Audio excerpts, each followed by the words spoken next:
ಹಸಿರುಪೇಟೆಯ 4 ಗುಂಟೆ ಮಂಗಳಜ್ಜಿಯ ತೋಟದಲ್ಲಿದ್ದೀವಿ.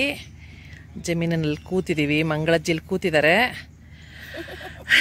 ಮಂಗಳಜ್ಜಿ ಅವ್ರ ಡೈಲಾಗ್ ಏನೋ ಇತ್ತು, ಏನೋ ಹೇಳ್ತಿದ್ರಿ ನೀವು ಮೊದಲು. 4 ಗುಂಟೆ ಜಮೀನಿಂದ ಏನದು ಅಮ್ಮ? ಹಸಿರುಪೇಟೆ ಮಂಗಳಮ್ಮಂದು 4 ಗುಂಟೆ ಜಮೀನು. 4 ಗುಂಟೆ ಜಮೀನನ್ನು ಅವಳು ತಾನು ಯಾರಿಗೂ ಕೊಡಲಿಲ್ಲ, ಯಾರಿಗೂ ಕೊಡೋದೂ ಇಲ್ಲ. ಅವಳಿಗಿರೋದು 2 ಮೊಮ್ಮಕ್ಕಳು. ಇನ್ನೊಬ್ಬಳಿದ್ದಾಳೆ ಸವತಿ. ಇದು ಆ ಹುಡುಗಿ ಲೆಕ್ಕಕ್ಕಿಲ್ಲ ನನಗೇನಿದ್ರು ಈ 2 ಮೊಮ್ಮಕ್ಕಳೇ ಮುಖ್ಯ. ಅವರಿಬ್ಬರಿಗೆ ನಾನು 4 ಗುಂಟೆ ಜಮೀನು ಕೊಡೋದು. ಏನು ತಿಳ್ಕೊಂಡಿದ್ದೀರಿ? ಹಸಿರುಪೇಟೆ ಅಂದರೆ ಏನು, ಅದರ ಹೆಸರೇನು, ಅದರಲ್ಲಿ ಮಂಗಳಮ್ಮ ಏನು ಕಾಂಜಿ ಪಿಂಜಿ ಅಲ್ಲ. ಅವಳು ಭಾರಿ ದೊಡ್ಡ 4 ಗುಂಟೆ ಅವಳದು ಜಮೀನು. 1 ಅಲ್ಲ 2 ಅಲ್ಲ, 4 ಗುಂಟೆ ಇಟ್ಕೊಂಡ್ಬಿಟ್ಟು ಅಧಿಕಾರ ನಡೆಸ್ಕೊಂಡಿದ್ದಾಳೆ ಅವಳು ತನ್ನ ಮನೆಯಲ್ಲಿ. ತಾನು ಅದನ್ನೇ 2 ಮೊಮ್ಮಕ್ಕಳಿಗೆ ಕೊಡ್ತಾಳೆ, ಅಷ್ಟೇನೆ. ಏನು ತಿಳ್ಕೊಡ್ತೀರಿ? ಅಲ್ಲ, ಭೂಮಿನೂ ಮೊಮ್ಮಗಳೇ ಅಲ್ವಾ ಅಮ್ಮ? ಭೂಮಿ ಅದಕ್ಕೆ ಮೊಮ್ಮಗಳು ಆಗ್ತಾಳೆ. ಮೊಮ್ಮಗಳು ನಮ್ಗೆ ಇಬ್ಬರು ಇದ್ದಾರೆ ಮೊಮ್ಮಕ್ಕಳು. ನನಗೆ ಅವರಿಬ್ಬರೇ ನನ್ನ ಮೊಮ್ಮಕ್ಕಳು. ಭೂಮಿ ಅಲ್ಲ ನನ್ನ ಮೊಮ್ಮಗಳು. ಅವಳು ನಾನು ಯಾವತ್ತೂ ನನ್ನ ಮೊಮ್ಮಗಳು ಅಂದ್ಕೊಳ್ಳೇ ಇಲ್ಲ. ಅವಳು ಅಲ್ವೂ ಇಲ್ಲ, ಲೆಕ್ಕಕ್ಕಿಲ್ಲ ಅದು. ಲೆಕ್ಕಕ್ಕಿಲ್ಲದದು. ನನಗೆ ನನ್ನ 4 ಗುಂಟೆ, ನಂದು 2 ಮೊಮ್ಮಕ್ಕಳು, ಅಷ್ಟೇ ಮುಖ್ಯ. ಈ ಮಂಗಳಜ್ಜಿ ಅನ್ನೋ ಪಾತ್ರ ಆರ್ ಟಿ ರಮಾ ಅವ್ರಿಗೆ ಅದ್ರ ಬಗ್ಗೆ ಏನು ಅಭಿಪ್ರಾಯ ಇದೆ? ಮಂಗಳಜ್ಜಿ ಪಾತ್ರದ ಬಗ್ಗೆ ಏನು ಅಭಿಪ್ರಾಯ? ಬಹಳ ಜೋರು. ಹೌದಾ? ಯಾಕೆ ಅಂದರೆ ಅವಳದೇ ಆದಂಥ ಜಮೀನು. ಅದು ಏನು 1 ಅಲ್ಲ 2 ಅಲ್ಲ 3 ಅಲ್ಲ 4 ಗುಂಟೆ. ಆ ಜಮೀನೇ ಅವಳಿಗೆ ಬಲ. ನನಗೆ ಇರೋದು ಇನ್ಯಾರಿಗೂ ಇಲ್ಲ ಅನ್ನೋ ಥರ ಒಂದು ಬಹಳ ಗರ್ವದಿಂದ ಅದನ್ನ ನಡೆಸ್ಕೊಂಡು ಊರಲ್ಲಿ ಒಂದು ತನ್ನ ಹೆಸರನ್ನ ಇಟ್ಕೊಂಡ್ಬಿಟ್ಟು ನಾನು ಯಾವತ್ತು ಮಂಗಳಮ್ಮ ಹೀಗೆ ಇರ್ತೀನಿ ಅಂತ ಬಹಳ ದೊಡ್ಡದಾಗಿ ಬೆಳ್ಕೊಂಡು ಬಂದಿರುತ್ತೆ ಅದು ಅಜ್ಜಿ.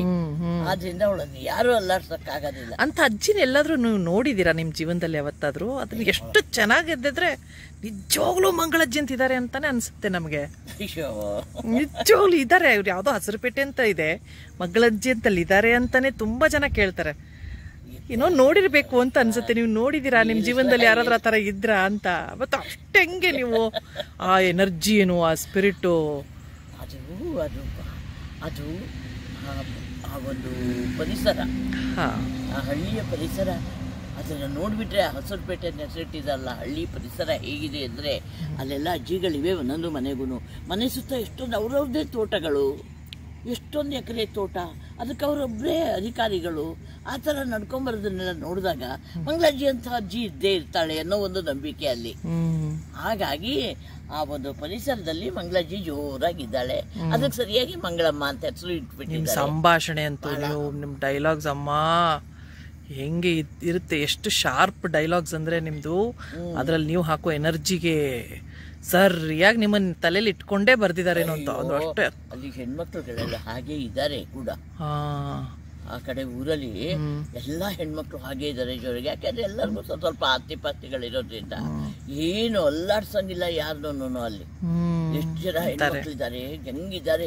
ಮತ್ತೆ ವಯಸ್ಸುಗಳಾಗಿರುತ್ತೆ, ಜೋರ್ ಮಾಡ್ಕೊಂಡು ಓಡಾಡ್ತಿರ್ತಾರೆ. ಹೌದು ಹೌದು. ಶೂಟಿಂಗಿಗೆ ಹೋದಾಗೆಲ್ಲ ನೋಡಿರ್ತೀವಲ್ಲ, ಹೌದು, ಏನ್ ಜೋರಾಗಿರ್ತಾರೆ ಅಂತಂತೀರಾ. ಈಗ ನೀವು ಹೊರಗಡೆ ಹೋದ್ರೆ ನಿಮ್ಮನ್ನೆಲ್ಲ ಮಂಗಳಜ್ಜಿ ಅಂತಾನೆ ಕರೀತಾರ, ಹಸಿರುಪೇಟೆ ಅವ್ರ ಅಂತಾರ, ಏನಂತಾರೆ? ಮಂಗಳಜ್ಜಿ, ಕನ್ನಡತಿ ಮಂಗಳಜ್ಜಿ, ಕನ್ನಡತಿ ಮಂಗಳಜ್ಜಿ ಅಂತಾರೆ. ಕನ್ನಡತಿ ಮಂಗಳಜ್ಜಿ ಅಂತಾರೆ. ಆಮೇಲೆ ಯಾಕ ಹುಡುಗಿನ ಅಷ್ಟೊಂದು ಗೋಳಾಡಿಸ್ತೀರ ಅಂತ ಕೇಳ್ತಾರೆ. ಪಾಪ. ಈಗಮ್ಮ ನೀವು ಆ್ಯಕ್ಟಿಂಗು, ನಿಮ್ಮ ನಟನೆ ಎಲ್ಲ ಅಂತೂ ನಾವು ನೋಡಿದ್ದೀವಿ, ಎಲ್ಲರೂ ಮೆಚ್ಚುಗೆ ಪಟ್ಟಿದ್ದಾರೆ. ಅದು ಬಿಟ್ಟು ನೀವು ಇನ್ನೇನೇನು ಇಷ್ಟಪಡ್ತೀರಾ? ನಿಮ್ಮ ಹವ್ಯಾಸಗಳೇನಿರ್ಬೋದು, ಅಥವಾ ನೀವು ತಿಂಡಿ ತಿನಿಸು ಅಥವಾ ಊಟಗಳಲ್ಲಿ ನಿಮ್ಗೆ ಏನು ಇಷ್ಟ, ಅದನ್ನು ಸ್ವಲ್ಪ ಹಂಚ್ಕೋತೀರಾ? ಅದು ನಾನು ತಿಂಡಿ ಪೋಟ್ಲೆ ಸ್ವಲ್ಪ ಅದರಲ್ಲಿ ಮಾಡ್ಕೊಂಡು ತಿನ್ನೋದೇ ಅಭ್ಯಾಸ ನನಗೆ. ಎಷ್ಟೇ ಹೊತ್ತಾದ್ರೂ ನಾನು ಅಡುಗೆ ಮಾಡ್ಕೋತೀರಾ ಈಗಲೂ ಅಡುಗೆ? ಎಷ್ಟೇ ಹೊತ್ತಾದ್ರೂ ನಾನು ಅಡುಗೆ ಮಾಡ್ಕೊಂಡು ಊಟ ಮಾಡೋದು. ನನ್ನ ಕೈ ರುಚಿ ನಾನು ನೋಡಿರೋದ್ರಿಂದ ನಂಗೆ ರುಚಿಯಾಗೇ ತಿನ್ಕೋಬೇಕು, ಅದು ಅಭ್ಯಾಸ. ನಿಮಗೆ ಸಿಹಿ ಇಷ್ಟನಾ ಖಾರ ಇಷ್ಟನಾ? ಖಾರನೇ ಜಾಸ್ತಿ ಇಷ್ಟಪಡೋದು. ಅದಕ್ಕೆ ಖಾರವಾದ ಡೈಲಾಗ್ನ ಆರಾಮ್ ನೀರು ಕುಡ್ದಂಗೆ ಹೇಳ್ಬಿಡ್ತೀರಾ? ಅದಕ್ಕೊಂದು ಕಾರಣ ಇದೆ. ಯಾಕೆ ನೀರು ಕುಡ್ದಂಗೆ ಕಷ್ಟವಾದ ಡೈಲಾಗ್ಗಳು ಹೇಳ್ತಾರೆ ಅಂದರೆ ಹಳೆ ಕಾಲದಲ್ಲಿ ಭಾಷೆ ಬಹಳ ಚೆನ್ನಾಗಿತ್ತು ಕನ್ನಡ, ಇವಾಗಿನ ತರಹ ಇರಲಿಲ್ಲ. ಈಗ ಬಹಳ ಸುಲಭ ಆಗೋಗ್ಬಿಟ್ಟಿದೆ. ಆ ಕನ್ನಡ ಮಾತಾಡೋದು ಕಷ್ಟ ಇತ್ತು. ಹಳೆ ಪುಸ್ತಕಗಳನ್ನ ತಗೊಂಡು ನೋಡಿ, ಆವಾಗ ವ್ಯಾಕರಣಬದ್ಧವಾದ ಕನ್ನಡ ಬಹಳ ಚೆನ್ನಾಗಿದೆ. ಅದನ್ನು ಆಡೋದಕ್ಕೂ ಕಷ್ಟ ಆಗತ್ತೆ. ಅಂಥ ಪಾತ್ರಗಳು ಆ ಕಾಲದ ಆ ಭಾಷೆ ಅವನ್ನು ಮಾತಾಡ್ಕೊಂಡಿದ್ದವ್ರು ನಾವು. ಆದ್ದರಿಂದ ಇವಾಗಿಂದಿದ್ದೆಲ್ಲ ಕಷ್ಟ ಇಲ್ಲ.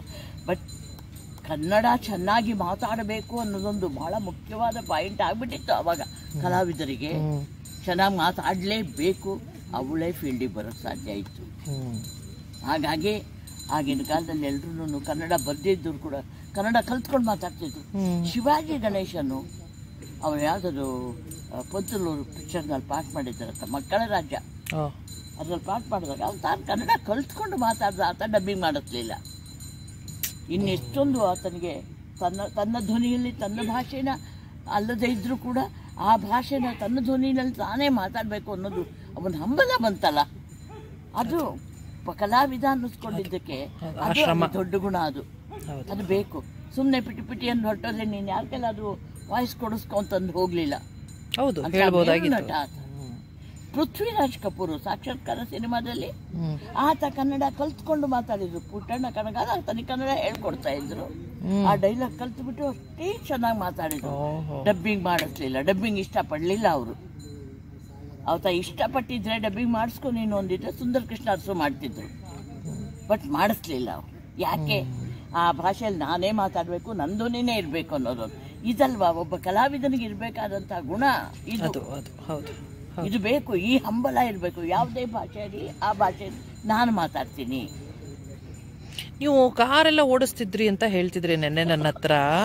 ಫಿಯಟ್ಟು, ಪದ್ಮಿನಿ, ಚೆನ್ನೈಯಲ್ಲಿದ್ದಾಗ ಭಾರಿ ಫಾಸ್ಟ್ ಡ್ರೈವಿಂಗ್ ಬೇರೆ ಇತ್ತಂತೆ ನಿಮ್ಮದು. ಅದನ್ನು ಈಗಿನ ಮಂಗಳಜ್ಜಿಗೆ ನಾವು ಯಾರು ಹೋಲಿಸ್ಕೊಂಡ್ರೆ ಅಯ್ಯೋ ಅನಿಸುತ್ತೆ. ಅದ್ರ ಬಗ್ಗೆ ಏನು ಹೇಳ್ತೀರಾ? ಅಲ್ಲ ಹೇಳಿ, ಅದು ನಮ್ಗೆ ಗೊತ್ತಾಗಬೇಕು. ಈಗಿನ ಹುಡುಗಿರಿಗೆ ಅದೊಂದು ಇನ್ಸ್ಪಿರೇಷನ್ ಅಲ್ವಾ? ಅಲ್ಲ, ಯಾವ ಏನು ಕಲೀಲಿಲ್ಲ ನಾನು ಅಲ್ವಾ? ನನಗೆ ಎಲ್ಲ ಏನು ಕಂಡ್ರು ಕಲಿಬೇಕು ಅನ್ನೋ ಆಸೆ. ಎಲ್ಲಾನು ಕಲಿಯೋದಕ್ಕೆ ಕೈ ಹಾಕುವ, ಕೈ ಸುಟ್ಕೊಂಬ. ಈ ಥರನೇ ವೀಣೆ ಕಲಿಯೋಕೆ ಹೋದೆ. ವೀಣೆ ಕಲಿತ್ರೆ ಮೊದಲು ಇಲ್ಲೆಲ್ಲ ಕೈ ಕೊಯ್ತಾವೆ. ಇಲ್ಲಿ ಕೊಯ್ದ್ಬಿಟ್ಟು ಗಾಯ ಆಗುತ್ತೆ. ಗಾಯ ಆದ್ಮೇಲೆ ಗಾಯದಲ್ಲಿ ಬಾರಿಸ್ಬೇಕು. ಅದನ್ನು ಬಾರಿಸೋಕ್ಕಾಗಲಿಲ್ಲ, ಬಿಟ್ಟೆ. ಹಾರ್ಮೋನಿಯಂ ಕಲೀಲಿಕ್ಕೆ ಹೋದೆ. ಹಾರ್ಮೋನಿಯಂ ಬರೀ ಅಪಶ್ರುತಿ ಬರ್ತಿತ್ತು. ಹುಡುಕೊಂಡು ಆಗಲಿಲ್ಲ, ಬಿಟ್ಟೆ. ಅಮ್ಮ ಭಾರಿ ಕಾರ್ ಡ್ರೈವಿಂಗ್ ಬಗ್ಗೆ ಹೇಳಿ. ಧಾರಾವಾಹಿ ಕಾರ್ ಡ್ರೈವಿಂಗ್ ಅಂತೂ ಮಾತಾಡೋಂಗಿಲ್ಲ. ಕಾರ್ ಡ್ರೈವಿಂಗ್ ಅದು ವಿಪರೀತ ನನಗೂ ಬರುತ್ತೆ. ಹೊಸ್ದಾಗಿ ಕಾರ್ ಕೊಂಡ್ಕೊಂಡ್ಬಿಟ್ಟೆ. ಅದಕ್ಕೆ ಮುಂಚೆ ಡ್ರೈವಿಂಗ್ ಕಲೀಲಿಲ್ಲ. ಹೊಸ್ದಾಗಿ ಕಾರ್ ಕೊಂಡ್ಕೊಂಡು ತಗೊಂಡು ಹೋಗಿ ಕೀ ಕೊಟ್ರೆ ಭಾರತೀಯವನು ಯಾರು ಹೇಳಿರೋ ನಂಗೆ ಡ್ರೈವಿಂಗ್ ಬರಲ್ಲ, ಮನೆ ಕರ್ಕೊಂಡ್ ಬಂದ್ಬಿಡು ಅಂತ. ಅವನಿಗೆ ನಗು ಬಂದ್ಬಿಟ್ಟಿತ್ತು. ಕಾರ್ ಮಾತ್ರ ಕೊಂಡ್ಕೊಂಡ್ಬಿಟ್ಟೆ, ಡ್ರೈವಿಂಗ್ ಬರಲ್ಲ, ಮನೆ ಕರ್ಕೊಂಡ್ ಬಂದ್ಬಿಡು ಅವನು. ಹೆಂಗದು ಅಂತಂದ್ಬಿಟ್ಟು ಪಾಪ ಕೊನೆಗೆ ಅವನು ಕಂಪ್ನಿಯವನ್ನ ಒಬ್ಬ ಸೀನಿಯರ್ ಡ್ರೈವರ್ನ ಕಲಿಸ್ಕೊಟ್ಟೆ. 8 ದಿನ ಪಾಪ ರಸ್ತೆಯಲ್ಲಿ ಹೋಗೋದು ಬರೋದು ಕಲಿಸಿದ್ರೆ ಏನಾಗಬೇಕು, ಅದು ಮುಂದಕ್ಕೆ ಹೋಗ್ತಿತ್ತು, ಹಿಂದಕ್ಕೆ ಹೋಗ್ತಿರ್ಲಿಲ್ಲ. ನಂಗೆ ಹಿಂದಕ್ಕೆ ಬರ್ತಿರ್ಲಿಲ್ಲ. ಬಹಳ ಕಷ್ಟ. ಒಂದಿನ ರಿಂಗ್ ರೋಡಲ್ಲಿ ಹೋಗ್ತಾ ಇದ್ದೀನಿ. ಗಿರಿಜಾ ಲೋಕೇಶ್ ಇಬ್ರು ಹೋಗ್ತಾ ಇದ್ದಾರೆ. ಪಕ್ಕದಲ್ಲಿ ಆ ಗಿರಿಜಾ ಲೋಕೇಶ್ ರಮ್ಮ ಅವ್ರೆ ಅಂತ ಕೂಗಿದ್. ಕೂಗ್ಬೇಡ, ಹೆದರ್ಕೊಂಡು ಎಡಗಡೆಯವ್ರು ಬಲ್ಗಡೆಗೆ ಹೋಗ್ಬಿಡ್ತಾರೆ. ಅದೊಂದು ಮರೆಯೋಕ್ಕೆ ಸಾಧ್ಯ ಇಲ್ಲ. ಅಷ್ಟು ಮಟ್ಟಿಗೆ ತಮಾಷೆ ಆಗೋಗಿತ್ತು. ನಂಗೆ ಎಷ್ಟು ವರ್ಷ ಡ್ರೈವಿಂಗ್ ಮಾಡಿದ್ರಿ? ಮಾಡಿದೆ, ಒಂದು 12 ವರ್ಷ ಮಾಡಿದೆ. 12 ವರ್ಷ ಮಾಡಿದೆ, ಪರವಾಗಿಲ್ಲ. ಆದ್ರೂ ಧೈರ್ಯ ಅನ್ನೋದೊಂದಿತ್ತು. ಹೋಗ್ತಿದ್ದೆ ರೋಡಲ್ಲಿ, ಹೋಗ್ತಿದ್ದೆ ಧೈರ್ಯವಾಗೇ ಹೋಗ್ತಿದ್ದೆ. ಹೆದರ್ಕೊಂಡೇ ಧೈರ್ಯವಾಗಿ ಹೋಗ್ತಿದ್ದೆ. ಮಾತಾಡಿಸ್ಬಾರ್ದು ಅಷ್ಟೇ. ನನ್ನ ತಿರುಗಿ ನೋಡ್ತಿರ್ಲಿಲ್ಲ, ಕುತ್ಕೆ ಹಿಂಗಂತಿರ್ಲಿಲ್ಲ. ಆ ಥರ ಡ್ರೈವ್ ಮಾಡ್ತಿದ್ದೆ, ಆದ್ರೂ ಹೋಗ್ತಿದ್ದೆ. ಒಂದು ವಿಚಾರ ಏನು ಗೊತ್ತಾ, ಯಾವುದನ್ನೇ ನಾವು ಕೆಲಸ ಮಾಡ್ಬೇಕಾದ್ರೆ ನಿಮಗೆ ಅನಿವಾರ್ಯ ಅನ್ನೋದು ಬರ್ಬೇಕ್ರಿ. ಇಲ್ಲಿ ಅದಕ್ಕೆ ಕಲಿತೀವಿ ನಾವು. ನಮ್ಗೆ ಬೇರೆ ದಾರಿನೇ ಇಲ್ಲ. ನಾ ಕಾರ್ ಡ್ರೈವಿಂಗ್ ಕಲೀಲೇಬೇಕಿತ್ತು, ಯಾಕಂದ್ರೆ ಕಾಲೇಜ್ಗೆ ಹೋಗ್ಬೇಕಾಗಿತ್ತು. ಅದಕ್ಕೋಸ್ಕರ ನಾನು ಡ್ರೈವಿಂಗ್ ಕಲಿಬೇಕಾಗಿತ್ತು. ಯೋಚನೆ ಏನು ಗೊತ್ತಾ, ಸ್ಟೀರಿಂಗು ಒಂದು ಕೊನೆ ಇರುತ್ತೆ, ಕಾರ್ ಮಧ್ಯ ಹೋಗುತ್ತೆ.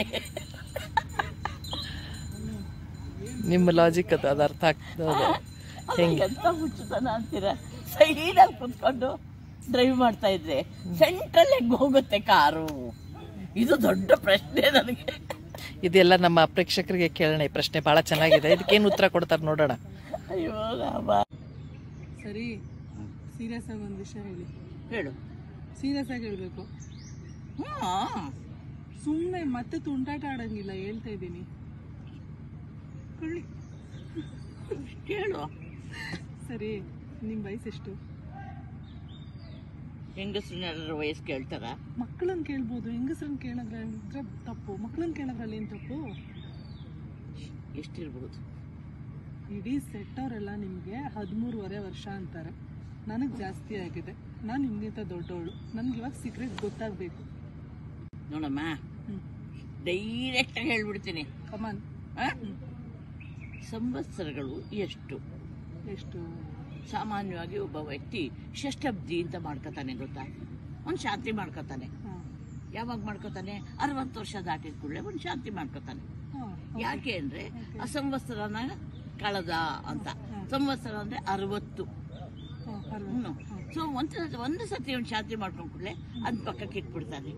60 ಸೈಡ್ ಪಕ್ಕಕ್ಕೆ ಇಟ್ಬಿಡ್ತಾನೆ. ಆಮೇಲೆ ತೆಗ್ದಾಕ ಅಟ್ಲ ಕಡೆ ತರಿಸ್ಬಿಡೋದು. ಆಮೇಲೆ 1, ಅರ್ಧ, 2, 2 ಕಾಲು, 2.5, 2 ಮುಕ್ಕಾಲು ಅಂತ ಲೆಕ್ಕ ಹಾಕೋತ ಹೋಗೋದು. ಮುಂದಕ್ಕೆ ಲೆಕ್ಕ ಹಾಕೋತ ಹೋಗ್ತೀವಿ. ನಿಂಗ ಆ ಲೆಕ್ಕದಲ್ಲಿ ನನ್ನ ವಯಸ್ಸು ಹೇಳ್ಬೇಕಾ? ನಂಗೆ ಗೊತ್ತಾಯ್ತು ನಿಮ್ಮ ವಯಸ್ಸು ಎಷ್ಟು ಅಂತ. ಎಷ್ಟಿರ್ಬೋದು? 73.5 ತಾನೆ? ಅಲ್ಲ, ಮತ್ತೆ ಅಲ್ಲ, ತೊಟ್ಟು ಬಿಡ್ತೀನಿ ನೋಡೋಗೆ. ನನಗೆ ಆಕಾಶ ಬಿಡುತ್ತೆ. ಇವಾಗ ನೀನ್ ಹಂಗೆಲ್ಲ ಮಾತಾಡಿದ್ರೆ ಅದ್ರ ಸಾಧ್ಯನೇ ಇಲ್ಲ. ನನ್ನ ವಯಸ್ಸೆಷ್ಟು ಕರೆಕ್ಟ್ ಆಗಿ ಹೇಳು. 13.5 ಕರೆಕ್ಟ್ ವರೆನೇ ಹೇಳ್ಬೇಕು. ಮುಕ್ಕಾಲು ಕಾಲು ಅಲ್ಲ. 13.5 ಹೆಂಗೆ ಈಗ ಹೇಳು? ಅದೇ ಸಂವತ್ಸರಗಳೆಷ್ಟು? 60. ಈ ವಿಡಿಯೋ ನಿಮಗೆ ಇಷ್ಟವಾದಲ್ಲಿ ಲೈಕ್ ಮಾಡಿ, ಸಬ್ಸ್ಕ್ರೈಬ್ ಮಾಡಿ ಹಾಗೂ ಬೆಲ್ ಐಕಾನ್ ಅನ್ನು ಟ್ಯಾಪ್ ಮಾಡೋದು ಮರಿಬೇಡಿ.